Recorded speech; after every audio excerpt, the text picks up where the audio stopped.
Hey, Campfire crew, let's get it on.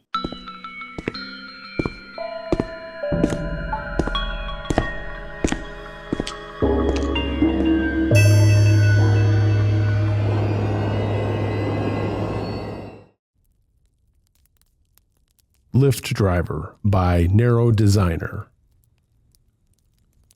Before I got my car in my freshman year of college, I would use Lyft to get to work pretty much every day during the summer. During the winter and fall, I just walked, even at night. And in all those Lyft cars and drivers, I never had any noticeable encounters. I've probably been in a couple hundred by now, and aside from the occasional political opinion and speeder, it was all fine. One day I ordered a Lyft car like normal. It would be there in 7 minutes. Cool. I walked outside a couple of minutes early to go and wait for my driver, and I saw a vehicle that pretty much matched the description of mine sitting in my driveway. You know, that little car icon next to the profile that you can use to compare the real one? It was the same color, the same size, and unless you noticed the little details, it pretty much looked the same. But my driver was still 2 minutes away. I chose to ignore him, thinking it was just a funny coincidence and maybe he was a friend or a neighbor or something. But then he rolled his window down and looked at me, so I went up to talk to him. Maybe he was lost. And, by the way, a different race entirely from my actual driver, so I knew for sure it wasn't him. But they did have similar skin tones and age. He told me that he was my driver and pulled out his phone that had my profile, like how your driver has to make sure it's you. So in my naive and innocent teenage mind, I thought to myself, oh, Lyft must have accidentally sent me 2 drivers. And I told him that he wasn't the driver I was told I would meet. Right as we were talking, my actual driver pulled up and rolled down his window. I explained this situation and said I'll probably get in the first guy's car because he was here first. Then my actual driver said that I should probably go with whoever was on my phone. That sounded pretty logical to me and made sense. But before I could turn around and tell the other guy I was going to go ahead and pick up the other guy, he drove off. Tinted windows, by the way. It wasn't until I got into the car that my driver brought it to my attention how fucking weird that was. He told me in his 10 years of being a Lyft driver, nothing like that had ever happened to him or anyone he knew. And then it suddenly dawned on me about what might have just happened. The similar car appearance to my actual driver, the fact that he had my info but I didn't have his, the fact that he was there a couple of minutes early, so if I did get in, it wouldn't have intercepted my real driver. I mean, all of it. And I almost got into his car. I went to work and I was totally shaken up. I tried making a report to Lyft, but without any evidence or information other than a basic physical description, there wasn't much I could do. My Lyft driver said he would go ahead and tell the story to some other drivers on a social media forum, Facebook probably, so that they could spread the word. So that does make me feel a little better. That driver might have saved my life. I think about that a lot. And hey, my dad heard about it and got me a car, so at least I got something other than trauma.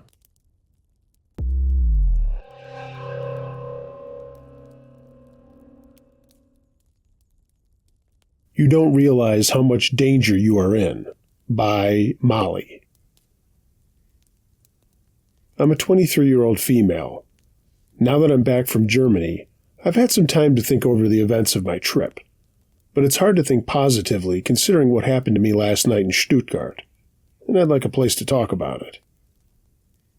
I'd spent about 2 weeks traveling Germany for the Euros, and considering how many fellow Scotland fans were over for the games, I never felt completely alone, despite being a solo traveler in a foreign country. I guess I became too naive in how I trusted the older groups of Scots who'd buy me drinks and chat with me all night about where they were from, who they knew. Just typical Scottish chats. I let my guard down. That last night in Stuttgart happened like most other nights in Germany. I'd be by myself and would get noticed by a group of older men or women who'd inquire as to who I was with. When they heard I was alone, they'd remark at how brave I was as a good-looking lassie, being here all by myself. I'd then be integrated in their group, drink with them, celebrate with them, and that night, cry with them after Scotland lost. Determined to enjoy my last night, I said goodbye to my new friends and put on a short white dress draped in my Scotland flag and went out looking for a good place to drink and dance with strangers I'd never meet again. I met a few people that night, but it was while I was alone that I met him. "That bag is bigger than you are," I heard as a jolly older man wandered over to me. It was true. I had my rucksack with me that night. "Hey, where's your boyfriend to carry it for you?" "Not sure yet. Still deciding if he's going to be German or Scottish," I quipped back with a smile. Most of my interactions would start this way, with a friendly interaction resulting in an offer to come drink with their group. After offering to take me to a nearby Irish pub to drink with him and his family, I graciously accepted, and we began walking. He was overly exaggerating how incredible he thought I was for doing this alone, bowing to me and excitedly telling passers-by how I was by myself and how brave it was. I would smile awkwardly and then just change the subject. I wish I could say alarm bells were ringing, but they weren't. After all, he was just a wee Scottish grandpa, one of many I'd met that night. He began prodding me on if I had somewhere to sleep that night, remarking how they had room in their hotel if need be. Then he said, "I wouldn't force myself on you or anything." I froze. It was so unexpected. I truly looked at him for the first time since I had met him. He was a relatively short man, still taller than me, with a larger build and wrinkles to match the white hair that was poking out from under his Scotland cap. He began quickly explaining how he knew I'd be cautious about that sort of thing being a smart girl, that I could trust him, but again reiterated that he wouldn't force himself on me. I laughed nervously as all the beer I drank earlier seemed to drain from my body, and I began taking in my surroundings. "Where'd you say your family was again?" "Just in an Irish pub up this hill." "So, like I was saying," and I didn't really pay attention to him after that. We were still on the populated main street of Stuttgart, but the numbers were dwindling the further we went. My ears pinged an alert to my brain, signaling that I had just missed something important or horrifying. So I mustered up a smile and politely asked, "What did you say? Sorry." "That I'm vegetarian, because I killed my 44th man in a vegetable field." "Oh." "I've been deployed in loads of countries," he said. "The first 6 lives I took were in Ireland." He went on. My blood ran cold. I'm a descendant of Irish immigrants who fled to Scotland to escape the brutality of the Troubles in Ireland. Did this man kill my family? He was still going. Killed 12 in Iraq. I could only listen to parts of his ramblings as I began desperately planning my escape, locking eyes with every person that walked past. There weren't many. We had almost reached the top of the main street now. Then he asked, "Why are you so tense all of a sudden?" The words brought me back to the conversation. "You know, I can read you like a book. I'm doing all this for you, see? I want to protect you. And Molly, I can guarantee you right now, you don't realize how much danger you are in." I felt a gentle tap on my shoulder, spinning around to see a young German man smiling at me. "Scotland," he motioned to my flag. "I love Scotland." "Is there anywhere to eat around here?" I blurted out, staring at him, praying I'd turn around and the old man would be gone. Brief confusion crossed the German's face before the old man began rapidly jumbling up the sentence, "Sprechen Sie Deutsch?" in an attempt to sound as if he was speaking German. "Essen," I whispered. The young man pointed in the direction we had just walked from. "There's a McDonald's down there." I turned back to the old man, whose look I could only describe as emotionless, as if he was staring through me, like I was no longer there. I felt another cold shiver before smiling. "I'm going to go grab something to eat, but I'll meet you at the Irish pub later." As if snapping back to his jolly self, the man said, "Now don't be like that. I'm off to a rave just now. I'm playing at it. You don't want to miss it." I smiled. "I'll catch it later." The man's face again dropped into a blank stare before he turned and walked off. I think the German man called after me, but I didn't hear him. I kept my head down and walked wherever my feet wanted to take me. I couldn't think, only walk. I don't know how I got to the train station, nor how I got to the hostel. There were no Irish pubs in Stuttgart, or at least not in that direction. To all solo female travelers, never say you are traveling alone. To the German man, thank you. And to the Scottish man, let's not meet again.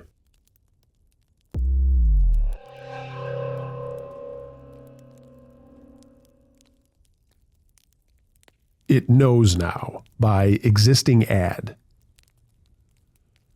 The names in this story have been changed to protect identities. However, the location is accurate. Let's begin.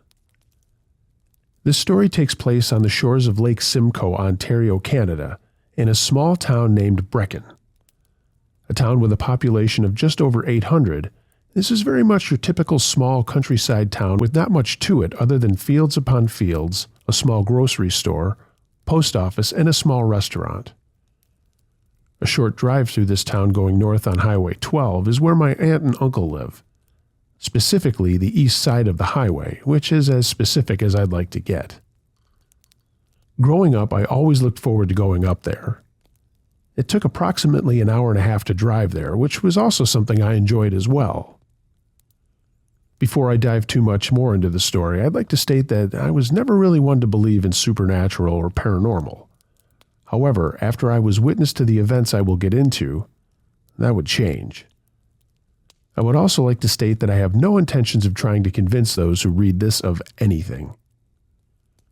It was October of 2015, and my girlfriend at the time and I, along with some of my family, made the drive up to my aunt's for the night to have dinner. We arrived late in the afternoon, and after greeting my aunt and uncle, I quickly began to set up the tent I brought along to sleep in, as there were more people at the house now than there were available sleeping spaces. So I offered to sleep outside in the tent with my girlfriend. Fast forward a few hours, and we had finished our dinner and were gathering outside on the sheltered porch, enjoying a few laughs in each other's company. A bit more time passed, and now the sun had set. My girlfriend had excused herself to go inside and use the washroom, which was in the basement. She knew where it was, and despite me offering to take her inside, she declined and went in on her own. Shortly thereafter, she returned, but with a look of concern on her face. Now having rejoined everyone on the porch, she quietly pulled me aside, and having heard the fear in her voice, I quickly excused us both. I went on to ask her what the matter was, clearly seeing something had startled her. She went on to explain that on her way downstairs to the washroom, she passed the den, which had an old reclining rocking chair in it. As she walked through, now having just passed the den in that chair, she believed she heard a noise, and after looking around, she noticed the chair was now moving slightly, and rising from behind the chair were two red lights, the size of eyes, which stopped at about 6 feet up. Needless to say, she never made it to the washroom. Instead, she turned around and got out of there as quickly as she could. After she explained this, I tried my best to calm her down and reassure her that it was likely just the cat jumping off the chair, and maybe the red lights were something coming in from the window outside. She did calm down. However, I could tell she didn't buy what I was saying for 1 second. And in all honesty, I'm not sure I really bought it myself either. I've always felt something odd while at that house, but I always chalked it up to just being a nervous kid in a house that wasn't my own. We went back and joined my family and tried to enjoy the last bit of the night before heading off to the tent to go to bed. Having seemed to have forgotten the small event that took place in the basement earlier, we said our goodnights and took off to bed. The cool October air had us sleeping in no time. But a few hours passed, and I woke up. I have a hard time sleeping straight through the night, and waking up several times a night isn't uncommon for me. I rubbed my eyes and took a look over to my girlfriend, who was still fast asleep. I threw on my shoes, and I made my way to the house to grab a glass of water. And after getting to the house and then the kitchen, I had my drink. From the kitchen, I could see headlights coming up the country road, getting to the end of the lane, which is probably 50 yards or so. And then it just sat there for a few seconds before proceeding to drive up the lane. It was my cousin, who was expected home earlier in the night but ended up working late. I finished my drink and made my way back out of the house with the intention to meet her outside and chat for a minute before heading back to bed. As I approached the door leading outside, I almost knocked down my back from her rushing into the house, swinging the door open violently. I asked her what was wrong, and I was not met with a verbal response. Instead, she raised her finger pointing at the door. Instinctively, I looked. There were 2 red lights the size of eyes inches from the glass on the door, accompanied by a fog forming on the glass, and then disappearing as if someone was standing nose to the glass breathing. My cousin told me that upon driving down the road towards the house, she was hit with a heavy sense of dread and anxiety. Once getting to the end of the lane, she claims to have seen a tall, dark shadow standing beside the house, which explained why she had stopped and what she was looking at. The feeling and dread and fear quickly took over, prompting her to make a run to the house as soon as she got out of her car. We talked for a few more minutes before I got the courage to make the walk back to my tent. And after quickly walking across the large yard, I practically dove in my tent, not exactly concerned about waking up my girlfriend, as I felt she would be understanding, all things considered.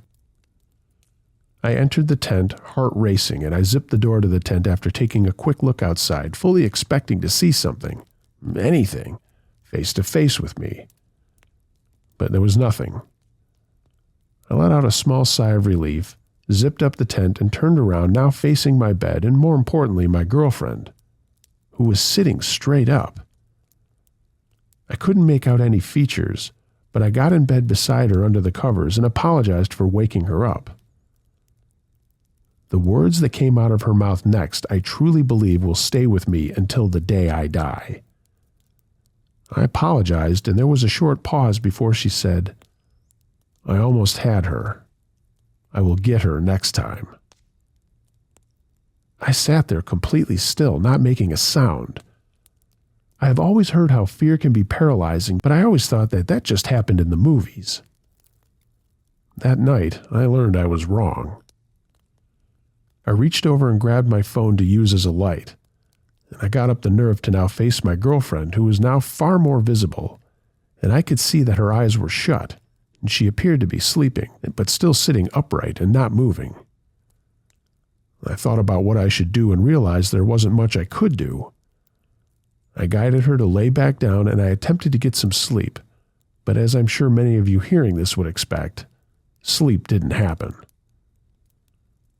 The morning came, and a wave of relief came over me. My girlfriend woke up, and I decided I wasn't going to bring up anything that happened after she fell asleep. I didn't want to freak her out, especially because we were planning on staying over again that night. That would not happen. The day went on like a regular day, and we were all back together sharing laughs and each other's company. My cousin had not left her room, but nobody was very surprised considering we all knew she got home so late and would be working again that night. So really, this was her time to sleep. As the day went on, my aunt received a call from her neighbor. Now, her neighbor lived close to a kilometer away, but was her neighbor nonetheless. After the call, my aunt returned saying her neighbor and her neighbor's friend would be joining us for dinner that night. The two of them arrived around 4, and my cousin, who had only been awake for a short period of time, had gotten ready for work, and upon passing my aunt and uncle, said she needed to talk to them later, everyone hearing the concern in her voice. I'm unsure if it was that statement that prompted my girlfriend to bring up what she had witnessed the day prior, but she did. After sharing what she had seen, the neighbor's friend became quite interested. Not obviously worried or anything, but the neighbor's friend, who we can call Jane, said that she has experienced similar things her whole life. Jane went on to share some of her own similar personal stories before nervously asking if it would be okay if she, alone, walked through the house, claiming sometimes she could pick up on things. We'd all since eaten dinner and agreed to let her take her own personal tour of the house by herself. We all gathered out in the yard circling the fire pit and watched through the windows of the house as she entered room by room, turning off the light before entering the next. Soon the house was dark, and we saw her make her way towards the basement. Far more time was spent down there than the main floor of the house. She returned and joined us outside. "Well?" we asked, not exactly sure what to expect. She looked around the group, visibly nervous, before recounting her time at the house through the entire day. Jane started off by stating she first saw something, a tall dark shadow, inside the house as they were approaching the house when they first got there. She went on to say that she had seen it numerous times throughout the day.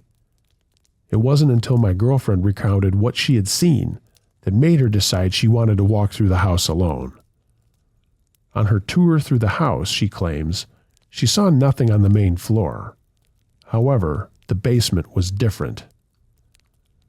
What she said next has baffled me and left me horrified. Take it as you will. She claims to have seen and spoken to an old man in the basement. She claims that he believes that my cousin is his wife. She went on to say that this old man lives in the house and spends most of his time in the basement. And the hardest part about listening to all of this is what she said next. With a bit of hesitation, she said he was at a level of peace, but now he was angry and furious because she was in the house.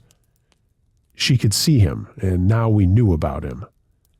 He was extremely mad because we were now aware of him, and Jane said, now he isn't peaceful. We ended up packing our belongings and leaving that night, not even giving a second thought about spending the night there. For the next few months, everyone that spent the night in the house would report seeing the red eyes and would have horrible dreams about something lifting them out of their bed before carrying them off into a field. A blessing would later be done on the house, and I haven't heard of anything else occurring. And that's where this story ends. Hopefully, whatever was there is no longer.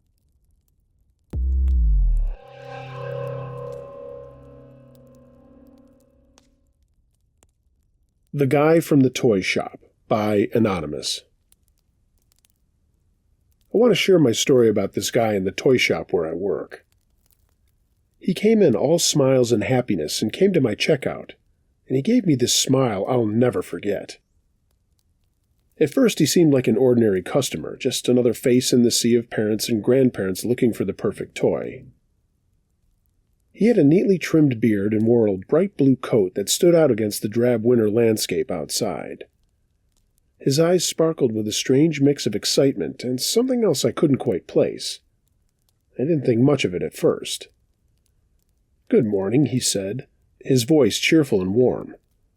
"I'm looking for something special for my niece. She's turning 5 next week." I smiled back and offered to help him find the perfect gift.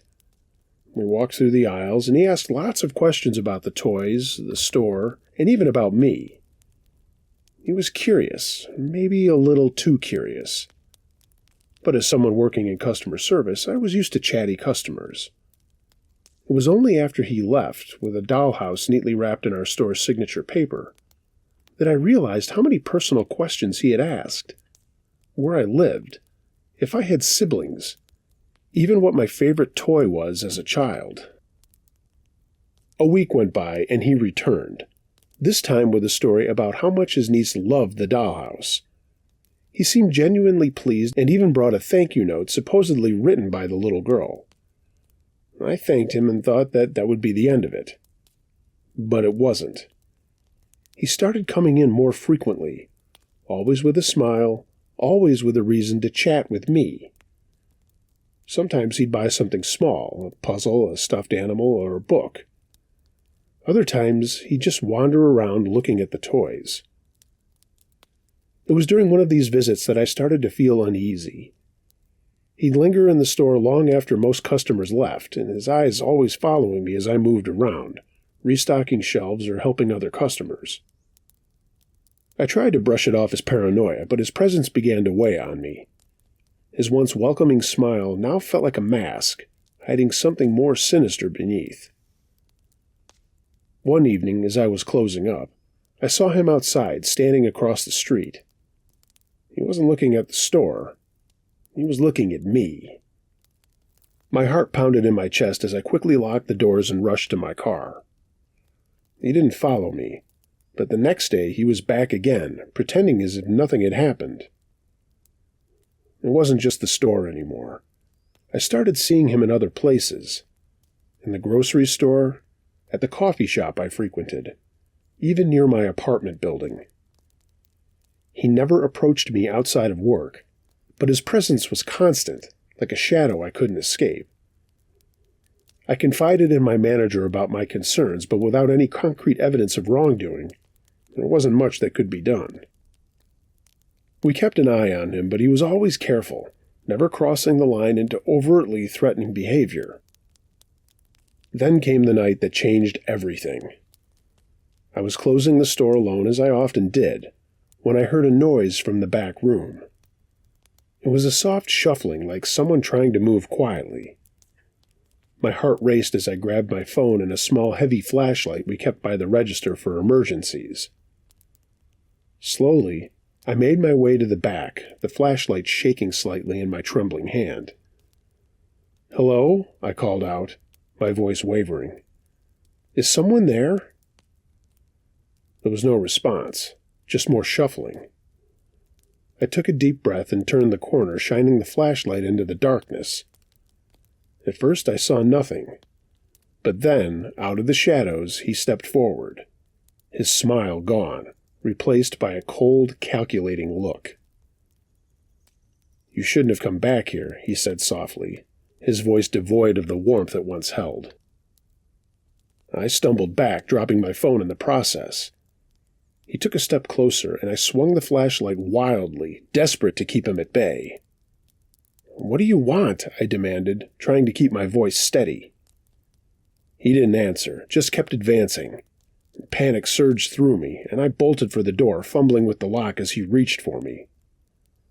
Somehow, I managed to get it open and sprinted out into the night, not stopping until I reached the safety of a nearby cafe, where I called the police. When they arrived at the store, he was gone. They found my phone and the flashlight, but no sign of him. The police took my statement and promised to investigate, but without knowing who he was or where he lived, their hands were tied. I took some time off work, unable to shake the fear that he was still out there, watching and waiting. A few days later, I received a package at home. There was no return address, just a neatly wrapped box with a note attached. With trembling hands, I opened it. Inside was a small, intricately carved wooden dollhouse, just like the one he had bought for his niece. The note read, "I'll be seeing you." The police intensified their efforts, but he had vanished without a trace. I moved to a different city, changed my job, and tried to rebuild my life. But every time I see a toy store, I feel a chill run down my spine, and I can't help but look over my shoulder, wondering if he's still out there, waiting for the right moment to find me again. Years have passed, but I still can't forget that smile. The smile that seemed so friendly at first, but hid something dark and twisted. The smile of a man who turned my life into a nightmare.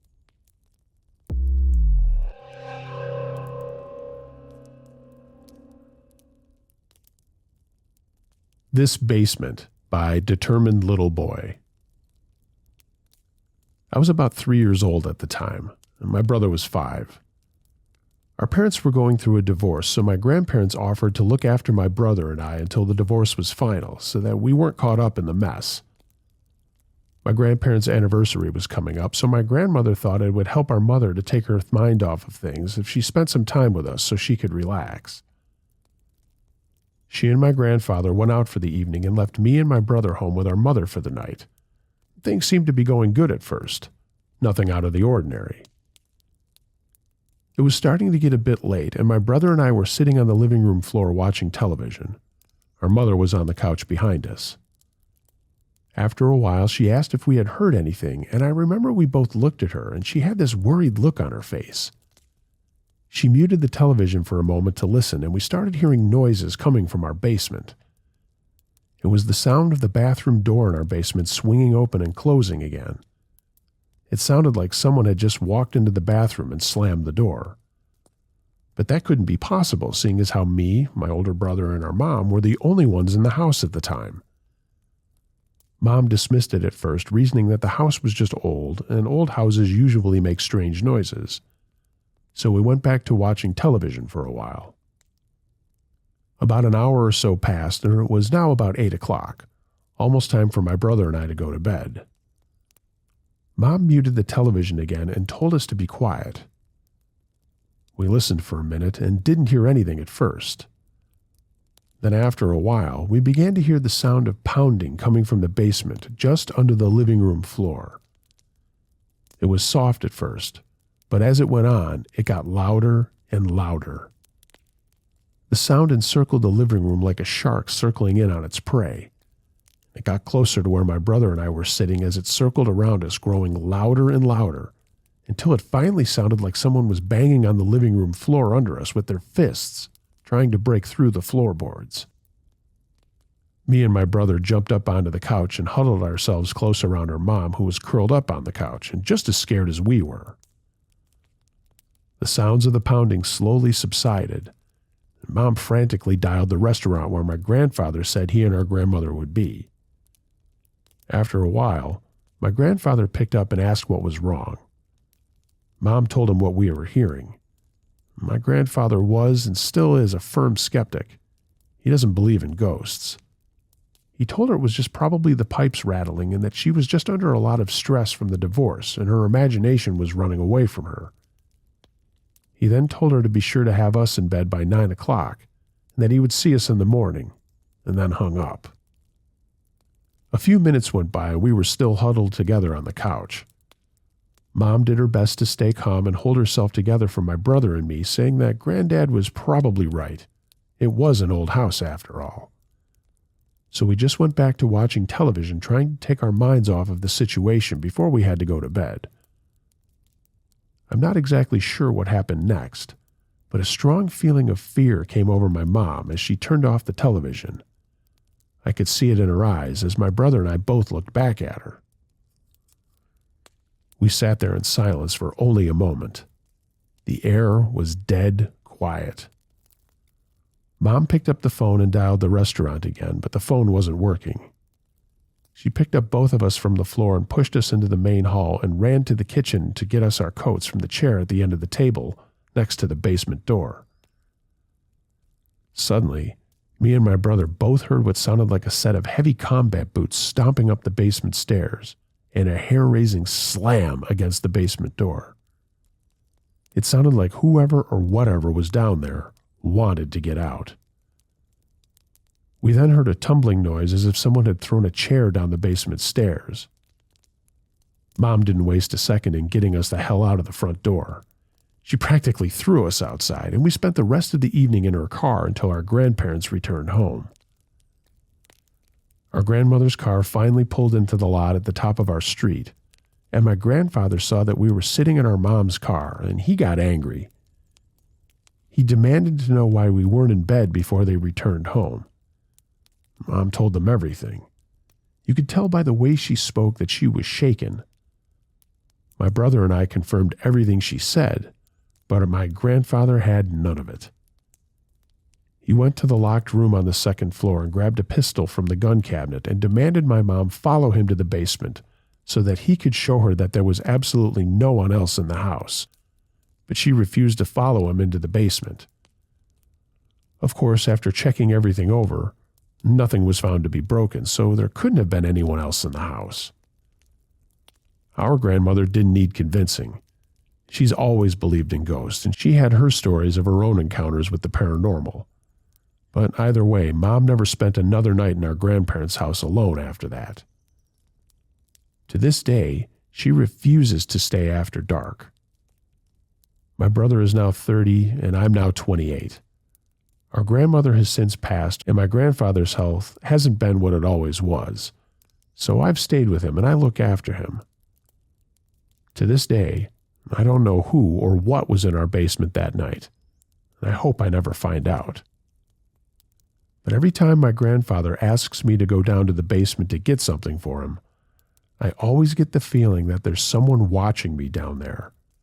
And every time I go down there, the bathroom door on the far side of the basement is always open.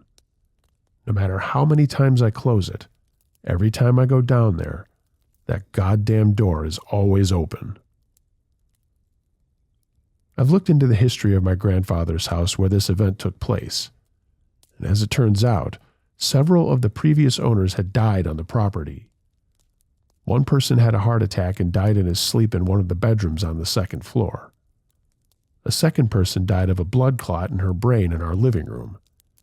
And the third, being the original owner of the house when it was built in 1911, had fallen down the basement stairs and broken his neck against the wall of the foundation. Could that have been him in our basement?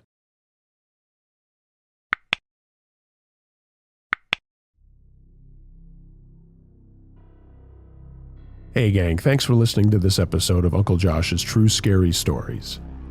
If you have a true scary story of any nature that you'd like to hear on this channel or my podcast, email it to unclejoshtruescarystories@gmail.com. I read them all. Thanks to those of you who answered my silly question on Facebook and Twitter about attic versus basement being scarier. Basement won in a landslide, so I threw in some basement stories for this episode. Hope you enjoyed that. Please like, share, and subscribe to my channel. Leave a comment below to tell me what you think of the stories, and I'll get back to you as soon as I can. Follow me on social media. Hey, you could have taken part in that last poll. All the links to that are in the description below. And if you'd like to take your support a step further, a link to my Patreon page is down there, as well as a link to my storefront at tpublic.com. Get yourself some Uncle Josh and Campfire Crew merchandise. Everyone, be excellent to each other. And until next time, be wary of things that go bump in the night. It could be anything. A ghost, a monster, or the guy next door.